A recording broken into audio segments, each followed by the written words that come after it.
Hi, everybody, and welcome to a very special episode of the Rad Life. I have the privilege. Look at this. I'm like the only guy on the screen. I'm surrounded by all these ladies. Um, Stephanie Odos, that I'm not sure where on the screen she is, but she's there somewhere. Um, and I had a conversation about almost 2 months ago now, Stephanie, I think it was, right?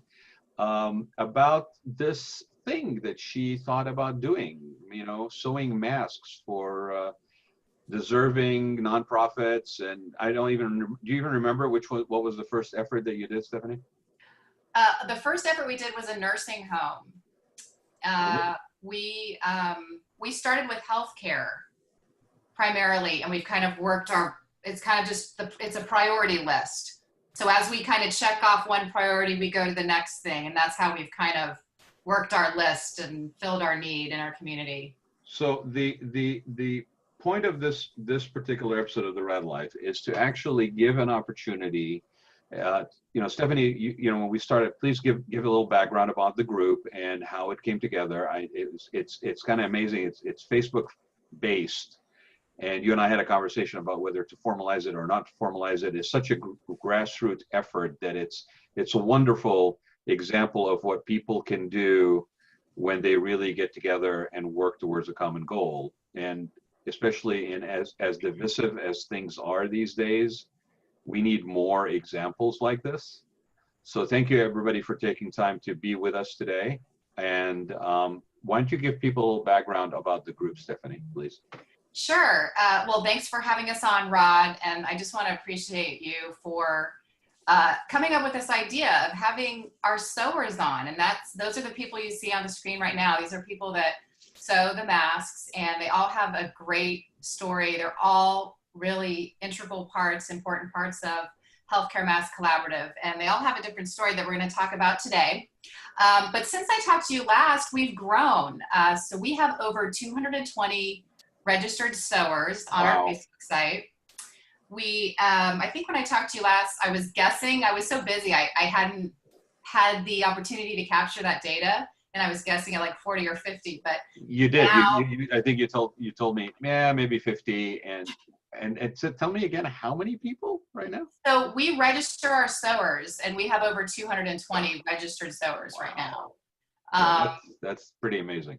And we've got over 1,100 Facebook followers, and these are just supporters. They could be recipients of our masks or just community members that are kind of watching us and supporting us. So we've grown quite a bit, and we've streamlined our effort, and we've kind of tried to change with the times, just like everybody has had to during this pandemic. And I think I alluded to before, we started with healthcare. And we moved to kind of first responders and military. And then after that, what we're focusing on, we still do healthcare, of course, and I always get those orders out first, but we're doing nonprofits. Nonprofits have been hit budgetarily because they're not able to have their fundraisers. So in any way that we can help, and what I'm finding out really is that a lot of the nonprofits that have come to us are healthcare organizations or mental health organizations or people that work with children. And so it's just been a wonderful journey to be able to serve so many people in our community. So that's kind of where we are now. By the end of this week, we will have delivered over 35,000 masks. Wow. I think when I talked to you before, we were like, oh, it's like 100 a day. And now it's more like almost 5,000 a week. It's crazy. I watch your postings, and yes, you're right. It was about 50 sewers, and it was about 100 masks a day, and I still was like, oh my gosh, that's like amazing. And now it's like I watch these numbers go up and up and up, and everybody's like, I just dropped off 300. Now I just dropped up whatever. It's fascinating.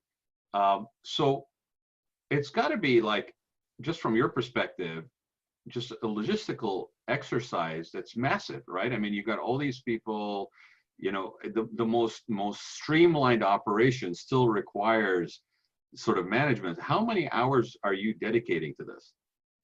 Well, I work like a full-time job, basically. I didn't have weekends off until really, I think Mother's Day weekend was the first weekend I really had off. But I decided that was probably something I should continue with because I would burn out.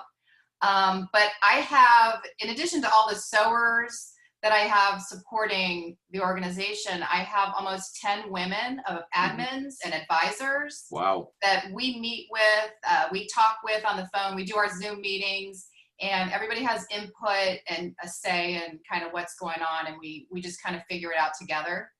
I run the operations, so I get all the masks out, I qualify the recipients, make sure that this is something that they need, see if they've got anything from other sources, because I like to protect, the sewers. It takes a long time to make a mask, and I want to make sure that the masks are going to get used well. They're going to actually get used, and so I kind of see that as a gatekeeper job. Well, I think I mentioned to you when because I think you were either like the first or maybe third person I interviewed, and the show's been going on, the Raad Life's been going on for about 5 years, but we used to do it once a week, and then I basically decided to do it almost daily, and I think I needed a break about a week and a half ago, and I started not doing them as daily, but I had enough back, and recorded that I basically dropped them. The thing. And I want to hear it, but I'm pretty sure that, in a time of uncertainty like we're dealing with, like a sense of lack of control, like not having so much that you can control in your life, subject to, to be honest, one day I'm being told one thing, the next day I'm being told something else. I don't know what to believe. I don't know whether the information is trustworthy. Who do I look to give me some guidance and leadership? And it's been kind of lacking. So that need for some sort of purpose, some sort of focus, something I can feel like I have control over, and if it's actually benefiting somebody else, then that's that added reward. Has it been the same for you guys in doing this and taking this on? I'm seeing a lot of heads shaking, but yeah, thumbs up. Yeah, okay, I see it. It really is, I think, important to bring that into perspective, because right now everywhere I look, it's mask. I told you the other day I was on the corner of the street, and not me, but I was driving, and there was somebody at the corner of the street, and they had like a bag of oranges, a bucket of flowers, and a fabric mask in hand and one on, and gloves, and they're selling masks basically. And so it's all over, but this is so much more than masks. Right? This is so much more than masks, really. Well, and I can speak to, and I would love to introduce some of these folks. Please, yes. But I do want to speak to that a little bit, because what we found is that masks in large quantities, hundreds and thousands, are hard to find, or at least very long wait times. So we can get those out to people who need them, like almost, if you get on our queue, we can get them to you pretty quickly. So that's, I think, us and other people who are sewing in Orange County are able to do. We're able to help our What you brought it up, so I'm going to ask, like, what is the turnaround when somebody gets on your queue? Well, it's usually 24 to 48 hours, but now it's maybe like a week. We're actually pretty busy right now. When we opened it up to nonprofits, we got tons of orders. Orange County Social Services is asking for 30,000. They're currently trying to work a deal with another nonprofit who's going to help them. But we need to find out, when will they get them? And so we, for example, provided them 400 masks today to at least bridge that gap until they can get a bigger order. And so we can act quicker than a large company can. And how do you qualify who gets on your list? Well, like I said, we do it as a priority. So if a healthcare facility comes up, or a nursing home, I call them first. I talk to them first. We want to make sure when we're handing out to homeless organizations that homeless folks have the opportunity to wash the mask, because we don't want to make this, we don't want this to spread among the homeless communities. And so we want to make sure they can wash their mask. And so we help with masks for the housed homeless typically. And there are a ton of housed homeless. You would not believe it, but we have given hundreds, if not 1,000, to housed homeless. And so, in fact, we're working on, that's our big order in our push today. Well, a lot of hotels actually right now are housing homeless too. Like there's been a shift in how the homeless are being housed too. So and with the reopening happening right now, kind of a push to basically normalize things. I would guess you're going to get even busier. I mean, if I had to predict, I think you're going to get even busier. We're in the sort of the, let's call it middle at best, of phase two. I think when things get a little bit, more, and you're right, nonprofits were hit even before. I mean, I'm on a board of a couple of them. We were hit before with a change in the tax laws, and that basically killed a lot of incentives for nonprofits to basically receive money from people. And so, and then the funding from the state also changed. It's not surprising that nonprofits would need the assistance. And the numbers you just gave me, I mean, you're throwing around numbers like 30,000, like oh yeah, it's 30,000 masks. I mean, that's a lot of It's a volume. lot. It's a lot. But you know who can talk a little bit about that? One of our sewers here, Denise McHugh Payne, she not only does she sews, but she actually calls nursing homes for us. She's her and another volunteer call the nursing home. So I don't know if she may want to speak to kind of her experiences, what her experiences are with calling those nursing homes, or even just what she's doing with her sewing. Right. Denise, if you want to unmute. Hi, Denise. Hi, how are you? Hi. Good. Well, it's kind of exciting calling the nursing homes, because once you get to the right person, they're really thrilled that we are offering free masks to their residents and their employees if they need them, but mostly it's the residents. And they're saying, I've called a few where they've said, oh, we've got some families that have made them for us, so we don't need it. We'd rather you go and find people that actually need them to be made. So it's just really nice. And in the emails, I always add, thank you for allowing us to be of service to you, because I feel like it is kind of an honor to be able to do this for people. Right. For me, it's made me feel like, through this whole shut-in kind of thing, it's just given me something to do, and I feel like I'm helping other people. So I've really enjoyed it. And I do enjoy, as Stephanie had asked me about another job, and I'm like, nah, I don't do that well. But phone calling, oh yeah, that's right up my alley. So Right, and I was really glad. Yeah, and everybody's got their strengths and skills. And so, when you have an organizational structure, be it grassroots or otherwise, of this magnitude and size that you guys are all involved in, yes, there's going to be needs for calls. There's going to be needs for people to, I'm sure, pick up or deliver. There's going to be, sourcing of materials. I can only imagine how much material sourcing is involved in this, right?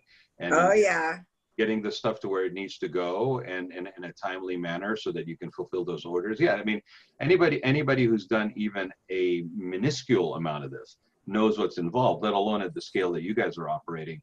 What have you guys found that the camaraderie of this has also helped with the shut-in and the sort of sheltering in place, like being, you're not really alone. Yes, it's virtual versus in real, but you have sort of a support system at a time when, everybody basically had no other choice but to shelter. I mean, I remind everybody always that it's by choice. We're sheltering by choice. Nobody's at the corner of the street with a machine gun saying you can't come out of your house. We're doing this on purpose, but there is a price that we pay for doing this, right? So has it been right. a good kind of support system as well, Denise? I think so. I've talked to different people just on Facebook. Some of us comment constantly and on the different masks, and actually to see some of the, when people are turning in their masks, they make these wonderful little, I was kind of embarrassed because I just lined mine up, and some people are making these cute little wreaths and Yeah. all these fancy things. And I'm thinking, oh, I got to get creative. I've got to get like these other ladies. So I think that we, and when you comment, then the comments go back and forth. I think it's been really nice. And we've met, even though it's only on Facebook, we met a lot of nice people. And, to find, when I first started, I think it was in one of probably the first couple weeks. And I happened to see something about masks being made, and I jumped right on it. Oh, I want to help. So I think it's just been, it's been really good for me, really good. And of course, your friends find out you're making masks, and then they start calling. So it's been really nice. Yeah, Denise brings up a good point, and then I would love to hear from Ann Trin, because she does a lot of those fun pictures with her mask. But Denise brings up a good point that even though our numbers over 30,000. We're going to be over 35,000 soon. All of these sewers sew for their friends and family as well. So this group is a collective. Those are numbers that I distribute out, that they donate to us and I distribute out. But they have sewed thousands more. So I don't know if Anne wants to speak a little bit, because she does some really creative things with her masks when she takes pictures of them. Maybe you could talk about that, Anne. Yeah, I just want to play with all the decoration and something. And for some day when I got for 200 masks for myself, and I said I want to donate 200 at a time. But before I send it out, I want to do something fun. And it takes me so many hours just to play around with the picture. But then I made it and sent it to you, and I was so happy that you liked that. Oh, you did the picture. What picture did you do, Anne? What, the HMC, right? The HMC? Yes, the HMC one. Yeah. Yeah, they're fun. They're actually fun, because I think when I had you on, we had like, the pictures were more like, here's what we're doing. Here's like mass groupings of stuff. But yeah, I mean, like anything else, if you're gonna spend time at it, and if you're enjoying what you're doing, yes, you're gonna basically let your creativity out. By show of hands, if you don't mind, ladies, how many of you were, I wouldn't say have ever sewn, because even I have sewn, but how many of you have actually sewn regularly? Like that this was just, okay, so not everybody, right? I mean, not me. Like maybe half. Not me. So there was a little bit of a learning curve, right? I mean, you guys had to kind of like, okay. And are you guys all sewing like this from the same pattern? Is there a consistency? Is it, what's the direction? Or is it pretty much what you want to do, and then as you do more of them, you maybe adjust and start adding different things to it? Okay. Yeah, and a lot of shaking hands. If anybody wants to expand on that, please just feel free. Just unmute your mics and share a little bit more. I think there are different patterns being used. Some people are using a pleated pattern. Some are using another pattern where it has several different sizes. I forget what that pattern was called. I myself do the pleating pattern because I like it and it's easy. And some people feel the other one's easier. So I think it just depends on what you like. Right, and I mean, and if you're gonna spend that, you're spending a lot of time. I want to go around in a minute and just get a sense of how much time you individually are dedicating to this. Louise, you had your hand up. You had something to say? Well, when I started, I wasn't part of the collaborative. I decided to do this. I was listening to a town hall with Mike Levin and thought, well, I'll do this. So I started on my own, and I found my way to Stephanie through one of her board members, which is Valerie Rhodes. So that's how I ended up there. But the person I got the first pattern from, she said, don't get bogged down in patterns. Everybody's going to send you a different pattern. None are perfect, all are good, and move it on. I said, no, these people won't do that. So I first launched through our DEMS Club, who you're familiar with. Yes. And I thought, oh, this won't happen. Well, I have one of the people who had responded that she wanted to help, who has sent me 7 patterns. I have said, wow, they look great. Whichever you feel comfortable with, jump on board. She's made none. So, so when you say, you know, is there a specific pattern? Well, we do the pleat pattern too, which I've honed down and down and down to get rid of the placards on the side. I do it production where I lay out my ironing board, pin it all to the ironing board, steam the heck out of it, let it cool down, pull the pins out, go directly to the sewing machine with no pins, and I do it really fast. Yeah, you've got an assembly line going. Right, and then I made patterns for ages 2 to 4, 4 to 7, 7 to 10, and 10 to 15. And are they really that much like difference? I mean, Stephanie, I don't know if it's appropriate, but you know, we're using only 2 pattern sizes for the for tailor-made face mask. I set up a little company because I was motivated by what Stephanie was doing, and I said okay, and I tapped into some people that were not working. So the point was to try to get them to have something like, basically it's custom, they're tailors that make custom shirts. and there's no business for them. So we try to basically find a way to make them have some money that comes in. But we are only using 2 sizes. Oh, we're going to do a little show and tell. I see. Okay. Yeah, We got some visual aids going on here now. and when I went to Chalk, they told me that they're trying to put a mask on any child 18 months and older if they went in the building. Wow. You can't. And the same thing at Ronald McDonald House, of course, that's housing the same group of people. Right. So there's actually definitely sizing. What about, yeah, go ahead, Diane.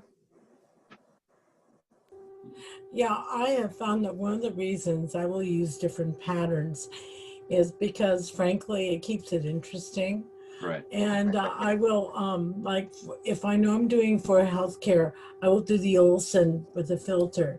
It depends on where I'm doing it, whether I'll put a filter in it or I'll put a wire in it, because the filters take longer. Right. They really do.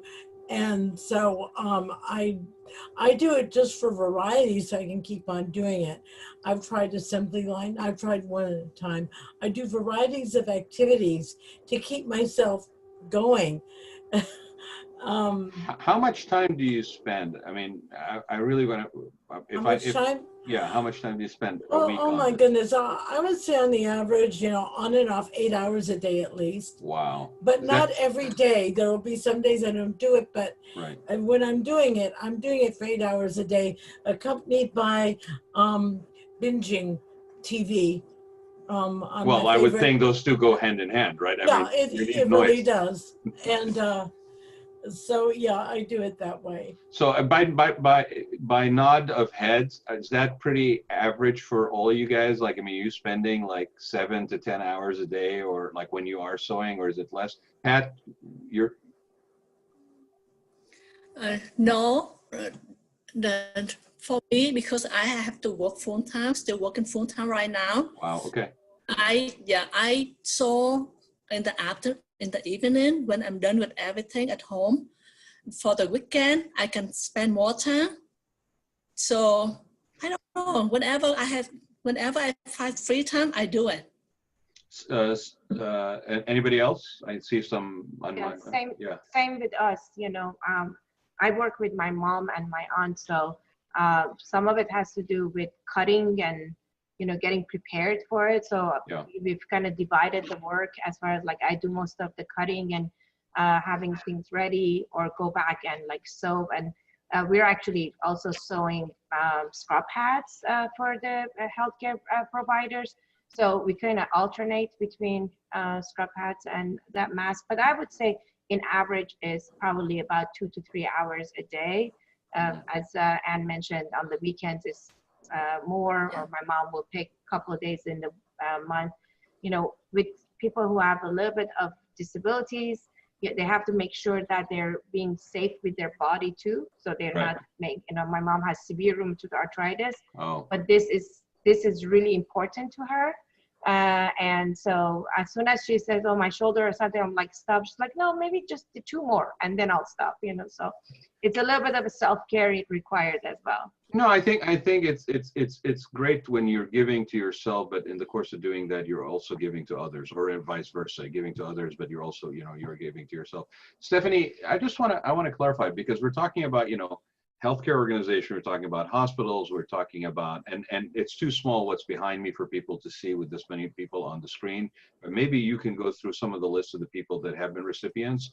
The thing that strikes me as being really like unbelievable in a country like the United States is that we actually have to provide this much support for medical practitioners, first responders, people that are helping others, like in the case of nonprofits, because there just is not the supply or the timing. And I had a couple of people actually reach out to me to try to connect them with people on the N95 mask, like to purchase. And I could not believe the numbers and the prices that they were listing to me. I mean, it was between $2 and $7 a mask, depending on quality, and minimum orders were like 1 million masks with 50% deposit. I mean, it's just like unbelievable that it became like almost like a black market product. what is going on? Is it just the supply is so little that we have to provide the reusable cloth masks? The competition was so intense that even large government organizations who could order large quantities could not get their masks. Oh, some of it. I've heard some stories where some of it was actually just like fraudulent, like the money that exchanged hands, and they were never going to see that money or the mask ever. You know, I can't speak to that. I just know firsthand from when I talk to people in the military, in healthcare, that says, you know, healthcare and hospitals were worried about shortages, and so they were hoarding and they were rationing their disposables, and they were using ours to extend the life of the disposable, so they would put it over the disposable. Oh, whether or not they actually had enough, I don't know that we will ever know, but they did not know what was in front of them, so they were being careful.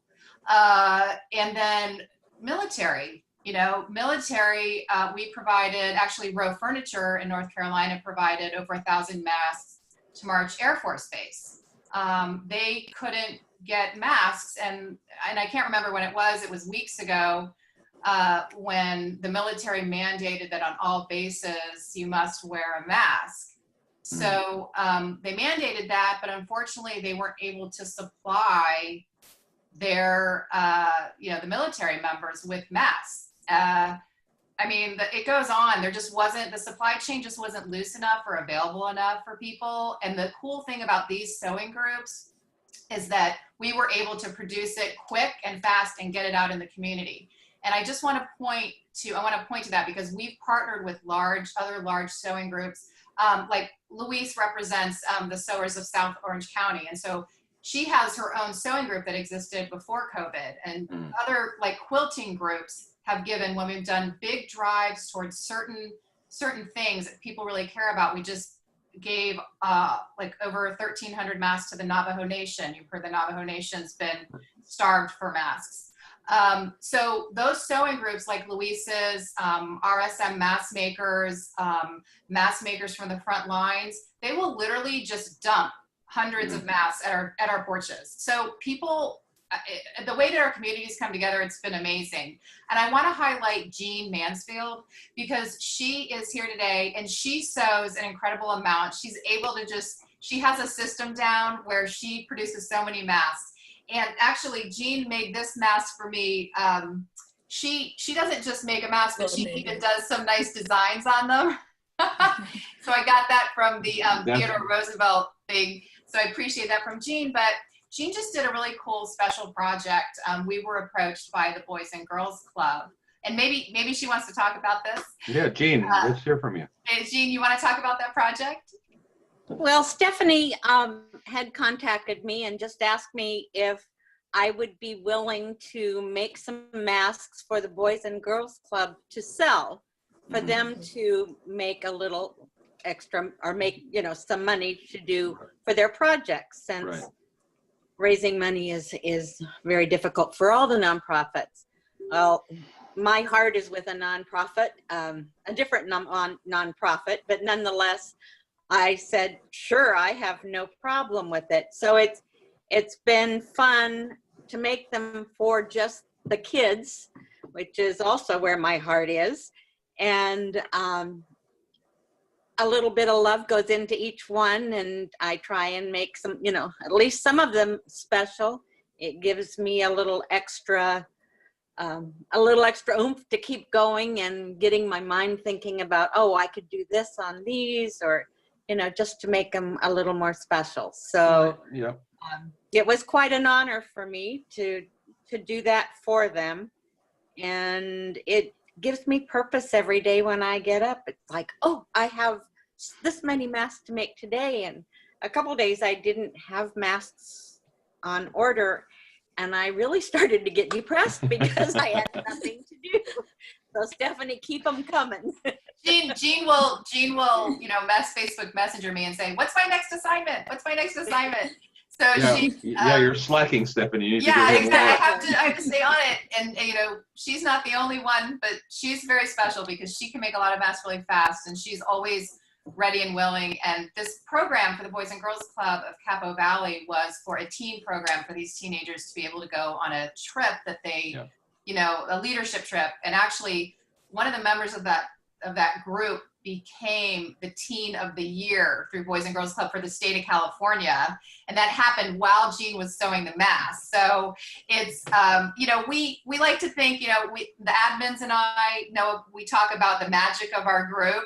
And we think we have something magical here. And you do. You absolutely do. I don't think anybody can deny that you have something magical here. And it's going to be very interesting. I've said this to you before, you know, at some point we are going to be, maybe not over this, it'll probably be a couple of years before we no longer have to worry about COVID per se, but it's going to wane a little bit. It's going to change, right? And it's going to be really interesting to see how this grassroots effort basically finds its next worthy cause to basically support, because I think that's going to happen. I think you guys are having too much fun with one another to stop doing it.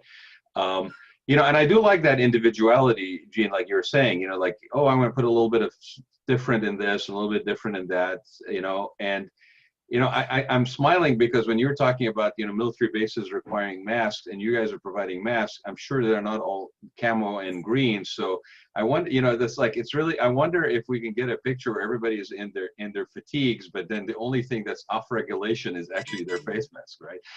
That's a picture I'd like to see, you know, where they're smiling because yes, I get to wear something other than my camos now. So go ahead and read that list that's on that graphic if you don't mind, because there's some really, like, I was astounded that not so much by your effort, but who was really needing them. Like some of these names I would have never thought. Okay, you have to help me a little bit because I don't have it in front of me, but I know Latino Health Access is on there, Orange Blue Foundation. There's a couple of hospitals on there. I think Pendleton, isn't there a hospital in Pendleton that There's a hospital in Pendleton. They needed masks so bad. We have given them over 2,000 masks. And the VA? Now the VA we gave 2,600 to. We received a lovely thank you note from San Diego. And you know, we've given fire to department. Who was that? Didn't we do something with the fire department as well? We did. We didn't do fire. We have done police. We've done Orange County Sheriff. The sheriffs. That's what I was thinking. Yeah, we've done Lake Forest Police Department. But you know what? I don't want to skip subjects, but I want to make sure we get to everybody. So, yeah. Well, here I found the list, so I'm just going to read this real quick. Okay, good. Belmont Village Senior Living. I mean, Belmont Village is a large, you know, senior care, senior housing company out of Texas. University of Virginia Medical Center. I mean, you're not limited to, you know, Orange County. Katrina's Club, our good friend Chef Bruno, and his, you know, the effort that he does through his nonprofit that was inspired by his mom, where he feeds. He's been on my show a couple of years ago, and a CNN hero, I think, too. Yes. You know, yes. Laguna Beach Orthopedic Rehabilitation, San Clemente Villas by the Sea, just down the street from me. I mean, you know, Aileen, Priority Center, Radiant Health Centers, Orangewood Foundation, you know, Pacific Marine Mammal Center. That's a picture I want to see too. Can we put them on a seal or something? I mean, that would be a good one.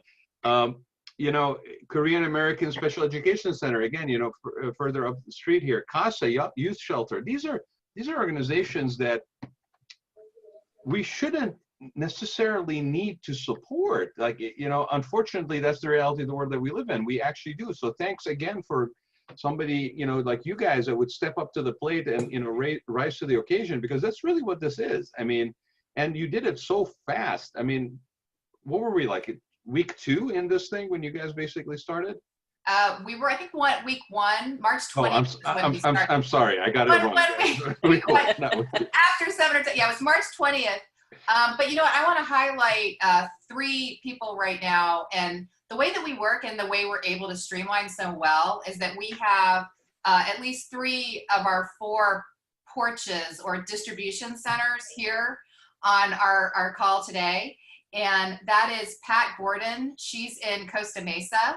And so, and Olivia Winter is in San Clemente. And Mila Finley, her her mother and her daughter, Gracie, are all sewing or helping out with sewing. And those distribution points are critical because Orange County, as you know, is huge. And it's a place where sewers can pick up materials, pick up fabric, they can pick up the nose pieces, they can pick up elastic. And it's where healthcare or any mask recipient can come pick up a mask. So I don't know if Pat want to talk about kind of her experiences. I know she got a really cool gift recently from the Korean American Special Education Center. I thought that was the coolest. Sometimes they get little gifts from some of these groups. And I don't know if Pat, you want to talk about that. The girls that came for that, I usually kind of try to watch when someone's coming for masks, because I want to make sure that nobody else takes the masks. And those two girls were so cute. They were out there taking pictures with the masks on the front porch. And like Stephanie said, they brought us a gift. And I was in awe of that. I couldn't believe they, went to the trouble to bring us a gift. But they're so appreciative, I mean, it almost felt like they thought it was pretty awesome that somebody cared enough about them to give them masks, and to us, it's no big deal.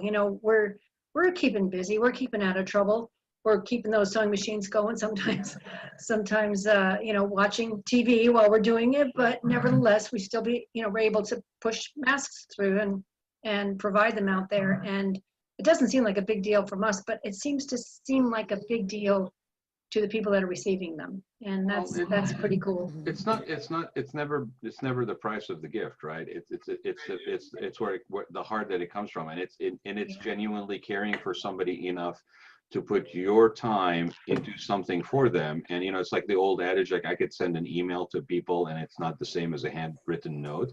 A disposable mask is not the same as somebody spending time to actually fashion something for you. And the size of it and what it is and what the fabric is, it doesn't really matter. It's just it's an expression of gratitude that is fitting, because you guys are caring enough to basically do this. Every single one of those masks is being used by somebody. And then not once, but over and over. And, whether it is real, whether it's, I don't want to get into even that, but whether it's real, whether it's psychological, whether it's, it provides them a sense of safety, whether it gives them a sense of ability to be mobile and go to that grocery store and, all this stuff. Those are really meaningful things, especially in a time of crisis of this nature. I mean, it's the small stuff like that. Who's got the quote? I think, Louise, it's time for the quote. Where's the quote? Where's the quote, Louise? It's on a button. I know you got a button with it. Okay. Never doubt that a small group of thoughtful, committed citizens can change the world. Indeed, it's the only thing that ever has. Margaret Mead had it right from the very beginning. It's absolutely right. There it is on a button too. No, that's really what it is. And you're giving of yourselves. I mean, we always talk about, in nonprofits, it's great to get the grants, it's great to get the donations. But we always have a different appreciation for people who volunteer. They actually put themselves out there. And you guys are doing this on a daily basis, and it's an amazing, inspiring thing for a lot of people. I mean, I don't even think you realize how many people you guys have inspired that are not sewing necessarily, but they're taking the spirit of what's behind what you guys are doing and putting it in their own fashion and making, leaving it, not just leaving something better than they found it, but leaving somebody better than they found them. And I remember coming across that on, I'll just share this. I don't think I shared it when I had Stephanie on, but one of the most powerful things I ever saw, it was on Instagram, and it was positive. So, it's a good thing about it on Instagram. But this was a young gentleman who happened to live down the corridor from an older lady that was in her 80s. And he lived alone, she lived alone. And at some point, he actually suggested that they become roommates. And so on his Instagram, and I'll have to find it and send it to Stephanie, on his Instagram, and she has since passed, but on his Instagram, they're watching movies and eating popcorn and drinking champagne and doing all the stuff. I think we may have lost Jean, I think. Oh, maybe she'll jump back on. Oh, her camera just went off. Okay. So maybe she'll join us in a minute. But she, it was such a giving thing. And the only, like how on Instagram is very limited, how much room you can write anything, right, at the top. Well, he actually wrote, leave someone better than you found them. Now, if you think about it, we hear a lot about leave something better than you found it, but I thought that by personalizing it the way he did, it had so much more meaning. And so you guys are leaving people better than you found them every day. So when I said, come meet the heroes of the collaborative, I was not just being flippant. You guys are really all heroes in what you do.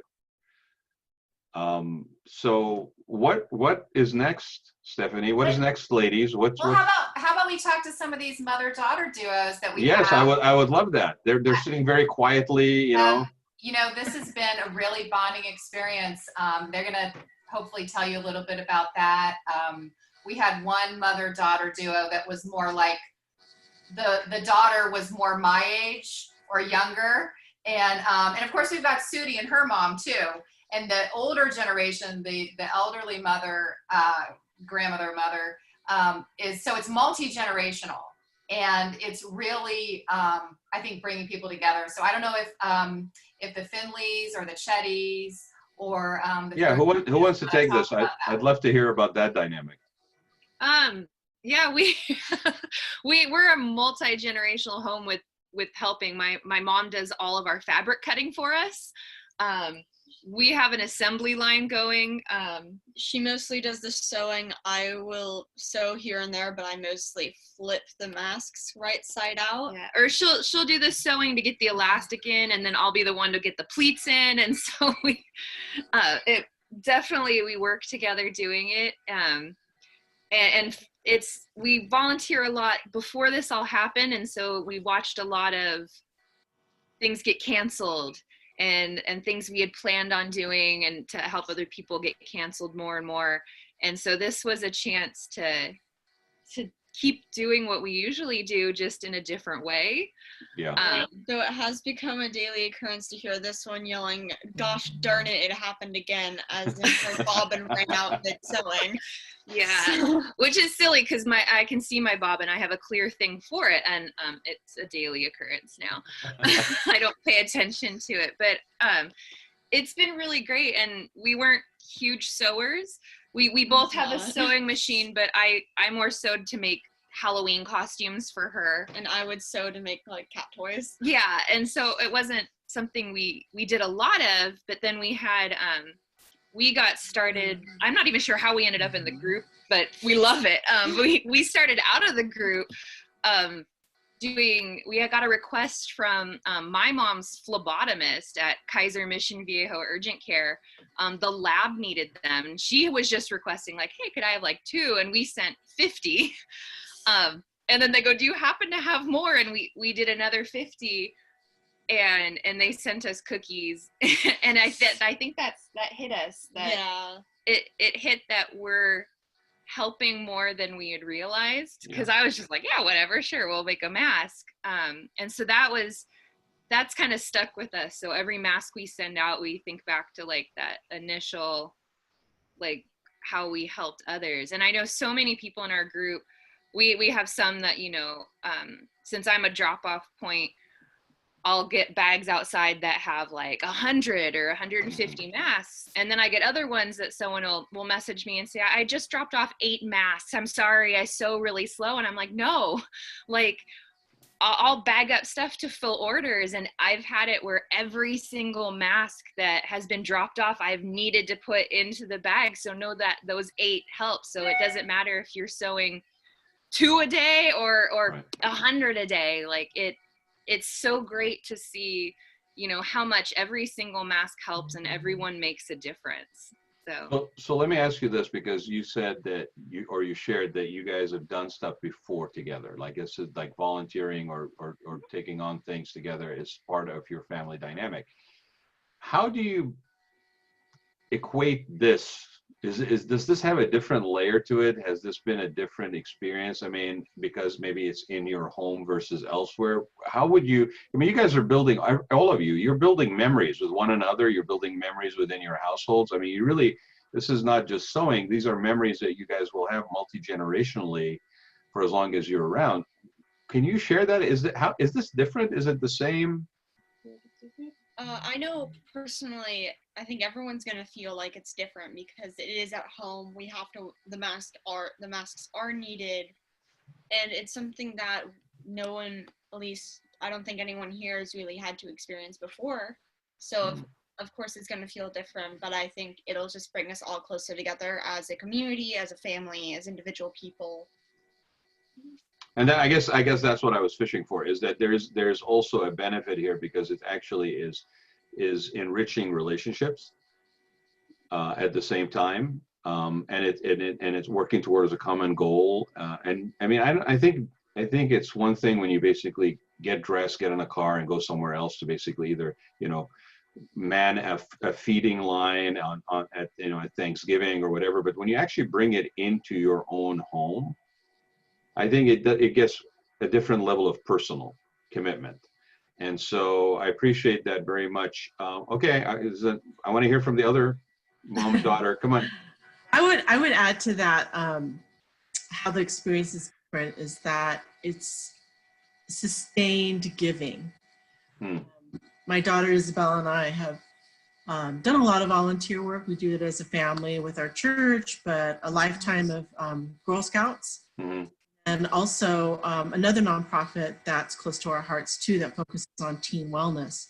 And similar to others' experiences, a lot of times you do, show up at an event, and it's sort of a one and done. And this is so different because it's been ongoing for like 6 or 7 weeks now. Right. And I know my husband's dying to ask me this question, but he won't because he believes in what we do. But he has seen my workspace just look the same for 7 weeks of fabric and just all sorts of stuff going on. And he's been a great supporter of it. But I think that's probably the biggest difference, is it's been part of our lives for a lengthy amount of time. Well, you're bringing that effort, like you said, into your home. It's not like you're going out to a church function or volunteering at a homeless shelter or feeding the homeless during maybe it's Thanksgiving or Christmas.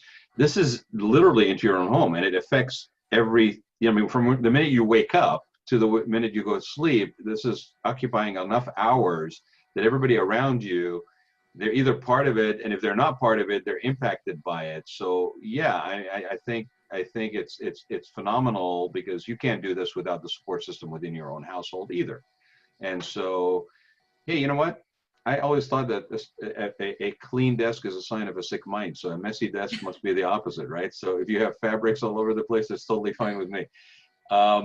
What do you got, Olivia? You're just sitting over there. You're just not saying anything. What do you got to have something to add to this? Well, you guys covered it all so well.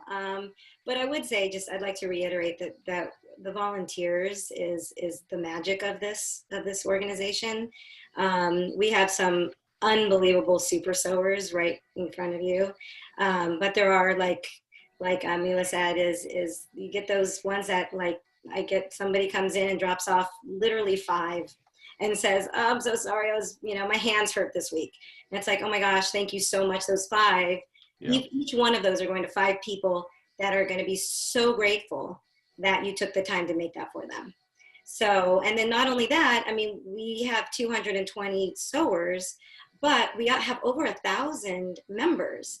So we have people that are supporting us, either through, some people are donating fabric, and that's just as important as sewing.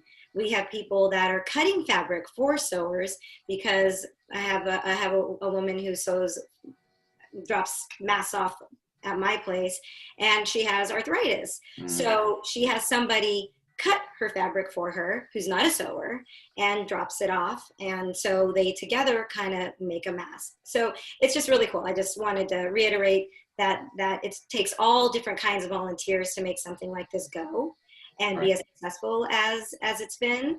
And so I just want to make sure. Well, I think, no, you raise a very, very important point, because especially with as much statistics that have been flying around on this and COVID and, sorry to say it, but the reality of death rates and people that are infected and so forth. You know, let's take the numbers that are just behind me, which, you know, Stephanie, thank you. That graphic is already outdated from what you told me, right? So the numbers don't even really measure what you guys are currently at. But 31,515 is on the top of that graphic.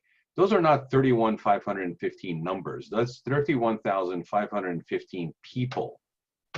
Okay, that's almost, just to put it in comparison, in sort of a relative way, that's half the population of the city of San Clemente.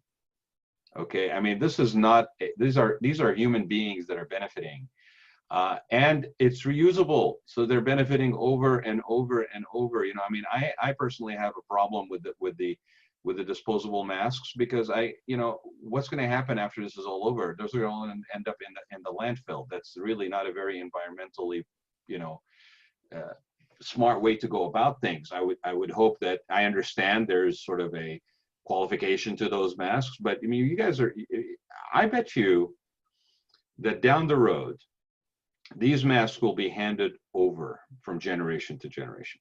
Like, somebody will have this. I mean, I think, and Stephanie knows my sister. My sister's got dresses that my grandmother, who was a seamstress back in Baghdad, back in the day, you know, and she was a taskmaster. She had 2 people, seamstresses, working for her. She operated the whole thing out of her house. If she was around, she'd be sewing masks right there with you guys.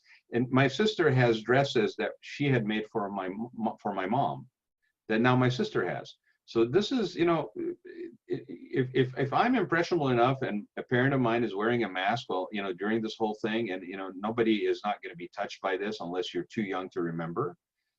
But I mean, you got masks on 18-month-olds in hospitals, right? I mean, you know, they're sending them home with that mask probably, right?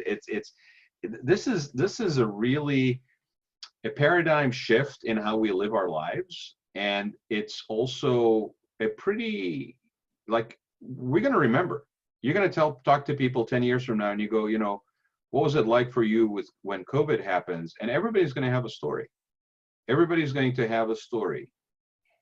Rod, if you don't mind, I just want to interject, because I know that a couple people have to go, but I want to get to Sudi Faroknia, because she has been super supportive. She's compiling everybody's photo to kind of mark us historically what we're doing. I know she can talk about that, and she's also done a how-to video in Farsi, and sent that over to her friends and family in Iran. So she's an amazing asset to us. It's amazing. Sudi, I don't know if you want to talk about that. That's very kind. Yeah, I mean, at first when I saw there was a post from a friend of mine, Ozzy, and someone had directed to Stephanie, and I, you know, reached out to Stephanie on a messenger, and we right away, you know, it's so interesting that when you know that people are working from the heart, you don't even have to see their picture, you don't even have to hear their voice, but just the choice of words that you're exchanging, there's so much like love and like, oh my God, you know, I love you already, you know, type of thing. So yeah, so when I got the video, you know, and I was trying to explain it to my mom and my Antoinette, who are very good at sewing, they just never had sewn masks, you know. So as I was trying to explain it to them, and of course we were so worried about not being able to see each other. So when I wanted to tell my aunt, I had to make the video, and then other people reached out to me, and I said, well, I guess I'm going to share this video with everyone. You know, it was really meant only for my aunt. So yeah, and it inspired a whole group of Iranian American community in DC to get started. That, you know, now it's much bigger. It's a very international, you know, like community. So yeah, I mean, it's we're all in this together. It's a global issue, and it's a global need. And I'm right there with you, Rad. I'm very, very environmentally conscious. So when there is an an opportunity to make sure that we do not waste, I loved it. So I, you know, was trying to encourage using that. And as far as the collage, I was doing some research about the Spanish flu, and I came across this picture of, you know, women 100 years ago with masks on, sitting around, and they were all sewing. And I sent the picture to the group and I said, this is us. This is us 100 years ago. And, we don't have the opportunity to all of us come together. And so, but if you want to send me pictures, and the pictures are still coming. So I'm still waiting to make sure that I don't miss out on anyone. And just so you know, I've been taking pictures of our chat here too, because we had so many people. So I thought that would be interesting to add in there. So Raad, if you don't mind, you're going to be part not of it. Not at all. What do you think I've been doing? I've been doing the same thing. But I will tell you something. We are able to do something close to what you're talking about, because you're right. That picture from this time of the Spanish flu is a snapshot. And what's ironic is you probably can't recognize these people because they're behind masks, right? So Right. there's an anonymity, but it doesn't matter because every one of those people in the picture actually put themselves in a position where they were helping others. So it's even more like, when you say hero, right? Heroes wear masks, okay, to protect their identity. Like these sewers that you're talking about, and I saw that picture. It's a phenomenal picture. I'm a history buff, so I love that, right? That kind of stuff. But here's the deal. Now, I would bet, and I feel really stupid for saying this because my mask is being washed, but I would bet, and who, by the way, is anybody on this call that's responsible for my fish mask? Do we know? Stephanie, do you know who? Jean, yeah, she's Jean is responsible for my fish mask. She made the fish mask. Okay, so Jean, thank you. I love it. I'm a scuba diver. I've been wearing that thing with pride. So thank you so much. I now I connected the dots. Now it's complete. There you for me. go. Now I know There you it. go. Yeah. Okay, so it fits perfectly with what you said earlier. It's a lot of fun. Because I don't know if you guys know, but I had teased Stephanie when she was on the call, and I said, I'd like an animal print, and I was kind of leaning towards like leopard or something designer or whatever. And then she said, well, I sent you an animal print. And then yeah, see, that would be great. Yes, I'll take that one too. Okay, but here's the deal. It's a kid's one, sorry. It's okay. I'll just shrink my cheeks and maybe I'll fit. But every one of you probably within arm's reach, I would bet, has a mask, right? Is that about correct? Okay. So I'm sorry I won't be the one with a mask on, but would you guys all put a mask on and let's take a picture so it's the closest we can get to that historical photo? I know not everybody in the group is represented, but you guys are, And Sudhi, do you want to take it since you have it? I'll do the same. That way we definitely have one that takes. Oh, Lisa, I guess you're getting your mask delivered. Yeah, I'm waiting for Lisa. Okay. All right. My kiddo had to go grab hers because she has a smaller one than mine. And Raad, we're planning on having a masked barbecue eventually. Okay. Of my group here for count me in. Yeah, you'll have to. You're nearby. Absolutely. So I'll tell you something though. We are better than the photo with the Spanish flu. You know why? Because everybody's name is on this photograph. Yeah, exactly. So we know exactly who it is. Come on, Dan. There you go. 3, everybody just look. Denise, can you bring your camera a little bit down because your face is like cut off? Right, and then maybe Jean. And Diane, if you want to come a little bit forward. Olivia too, and then Jean, just get in there. There you go. There we go, everybody. Wear them proud. Okay, ready? Look in the camera. Got it. And you know what's the funny thing is that we're all gonna smile for this picture and nobody can see us smiling. Right, I know.